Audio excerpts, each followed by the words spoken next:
రాకీటు కట్టినాక ఓ అన్న రాకీటు కట్టినాక నేను కొంగు చాపుతాను. చెల్లతోడు మాట్లాడుతాను, చెల్లెకి రాకి కట్టించుకుంటా అంటే నువ్వు పోతే మంచి కూడా నీకు విడాకులు ఇస్తానంటున్నావు. చిన్నప్పటి రోజులే మంచిగా ఉండు. ఒక గిన్నెలు అన్నం తినుకుంటూ ఒక సైకిల్ ఎక్కి తిరుగుకుంటూ ఆడలో బతుకు పాడుగాను. పెళ్ళే కడపగాడికి అత్తగారింటికి వచ్చినాక అమ్మగారింటికి పోవాలంటే మొగుడు చెప్తానా అత్త చెప్తేనే పోవన్నా. మా ఇష్టంగా మేము పోవద్దా?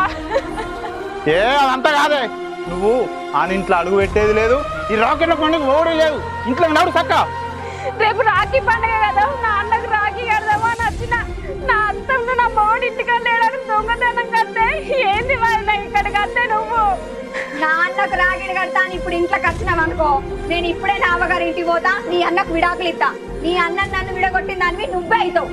ఇగో ఈ తాటి ఇంట్లోకి వచ్చినావు అనుకో, ఇప్పుడే పోతా నా ఇంటికి. ఏమనుకుంటాను నాడు ఎంతైనా రాఖీ పండుగ నాడు చెల్లె రాఖీ కట్టకపోతే అన్న జీవితాంత బాధపడతారు.